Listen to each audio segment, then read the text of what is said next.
Canon's EF 100 to 400 millimeter f4.5 to 5.6 IS USM is probably my favorite telephoto lens, at least that Canon's made, and at least that was the case up until they replaced it with the RF 100 to 500, which I actually think I like a little bit better.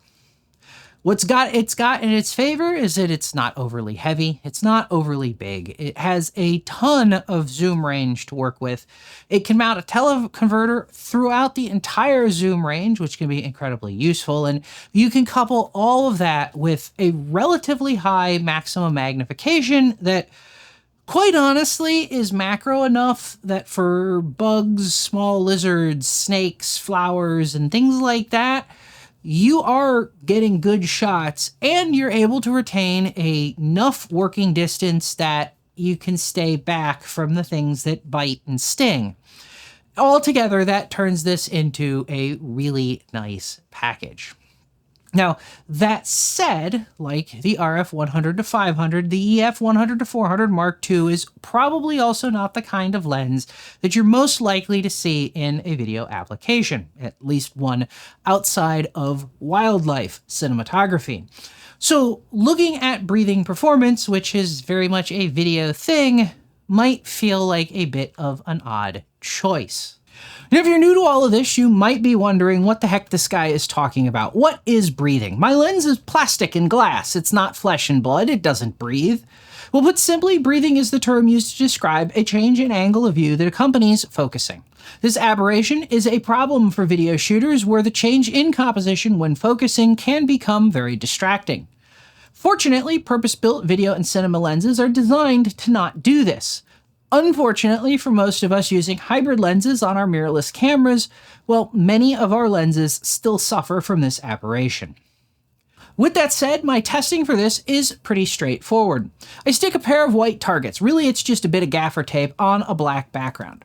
I then position my camera so that the two targets are near the edges of the frame, but not off of it. I then use my camera's focus bracketing function to produce a sequence of images starting at the minimum focus distance and focusing all the way out to infinity. Now, for completeness, these test images are shot as small JPEGs, though technically any size would work. Since there aren't any advantages to using RAW in this kind of testing, I don't.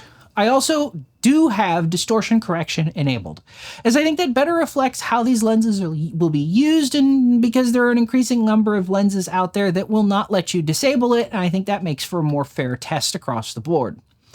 Now, the real magic in this process happens on the computer. I feed those JPEGs that I shoot into some software that I wrote that measures the distance between the target centers in each frame, and then ultimately compares that to the last image, which, if I did everything right, was taken at the infinity focus position. Now, since the infinity focus position tells us the lens's true focal length and therefore true angle of view, I can compare each frame to the infinity frame to determine how much the angle of view is changing at each focus distance. I can then plot that against focus distance, focus position, or really anything I want.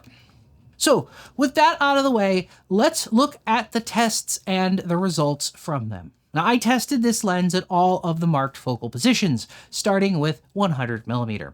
And like my other super telephoto lens tests, the results aren't nearly as clear or easy to interpret as they have been with shorter lenses. Functionally speaking, I measured a maximum angle of view shift at 100mm of about 2%, wider at the closest focusing position than infinity. This translates to working with about a 98mm lens equivalent instead of the expected 100.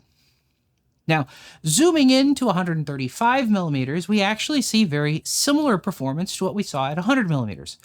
The maximum angle of view shift is just under 2% wider at the closest focusing position, and this equates to using approximately 132mm lens instead of the 135, at least from an angle of view perspective, as you might expect. Now, moving out to 200mm, and breathing does become slightly worse, and this is a trend that will continue for the rest of the zoom range. Maximum breathing is still quite reasonable, at only about 3% wider at the closest focusing distance, which translates to an angle of view of equivalent to about 194mm instead of the expected 200. Not really much of a change. That said, some breathing can exist without becoming overly distracting or problematic. I set a threshold somewhat arbitrarily for this at 2%. And since the total here is greater than that, we can talk about this and we can look at what I call the 2% threshold distance. That is the point between close focusing and infinity where you hit that 2% mark. On this lens, you can focus between infinity down to about 3 feet or 1 meter without experiencing more than a 2% change of angle of view at the 200 millimeter position. Now, at 300 millimeters, breathing performance continues to decline, though I think a lot of this is a product of the extreme close focusing distance of the lens and the defocus capabilities that come with that and the focal length and a lot of other factors. I measured the maximum angle of view shift here at a fairly moderate 8%. However, most of this shift actually occurs between 7 meters or 22 feet and the close focus distance of about half a meter, which is the 2% threshold distance that we talked about before. So from 7 meters to infinity, you'll only see about 2% change. From there to close, you'll see the other 6%. Now, the final tested focal length with this lens is, of course, 400 millimeters. And breathing here was very significant. I measured a maximum angle of view shift of about just 15% wider at the closest focusing position. Moreover, accounting for the very long focal length, that 2% threshold distance is way out at about 100 to 200, it's somewhere between 100 and 200 meters or 330 to 650 feet. Now, that said, and I'll touch on this in a bit more detail in a second, due to the nature of my testing procedure and the focal length of the lens in question, especially at 400 millimeters, basically I have very little confidence in the accuracy of this number. I think it's probably overstating what the actual level is, but I don't know by how much. Okay, so with the testing overway, let's talk about sort of the elephant in the room and the results that come out with this from these long lenses. Now, at short focal lengths, breathing is actually very well controlled and the lens performs very well. However, at those longer focal lengths, it does seem like things start to fall apart. Now, 15% is not the worst I have seen for a lens. In fact, Canon's RF28-70 f2 hits about 25% at the 70 millimeter position, which is far worse. That said, as was the case with when I did the 100 to 500 tests, the reality is testing a long lens like this is challenging at best. Long focal lengths create very strong defocus blurring, and as a result, the light that was focused in a fairly tight area when the lens is in focus or when the target is in focus gets spread over a very large area when it's maximally defocused. The result of this is that the target gets much darker, and that in turn makes it vastly more difficult for the analysis software that I wrote to pick up that full area of the target and identify the exact center. Now, I think this is also the biggest driving factor that's behind some of the odd shapes that we've seen in several of the test charts with this lens and with the 100 to 500 as well.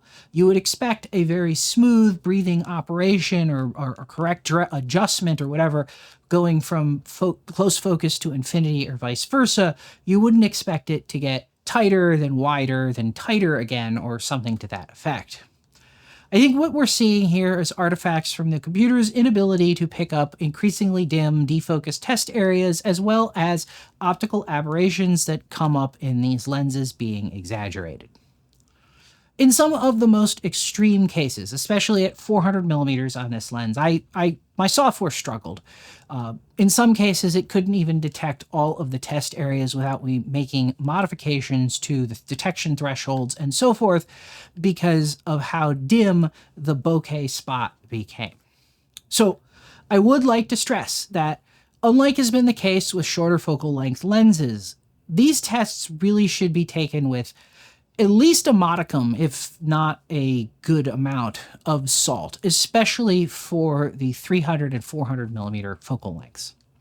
Now that said, in the end, while there is definitely some breathing happening, I'm also not sure that's actually much of a deal breaker with this specific lens and how I expect it would be used. Of course, a large part of that comes with how the lens is going to be used, but a lot of that also comes from the potential inaccuracy in the testing, especially at the long focal lengths, and the fact that I think that it may actually be overstating the situation compared to what you would actually see in practice. That said, I hope you found this useful, or at least interesting. If you did, let me know by hitting that like button. Also, if this kind of thing seems like it might be your kind of thing, please consider subscribing if you haven't already. Finally, if you'd like to help and support this channel, you can help us for free by liking this video, sharing it with your friends, and leaving a comment with your experiences. Likewise, you can support us by hitting that thanks button or buying yourself something you've always wanted from one of the affiliate links in the description below. And as always, thanks for watching, and I'll see you next time.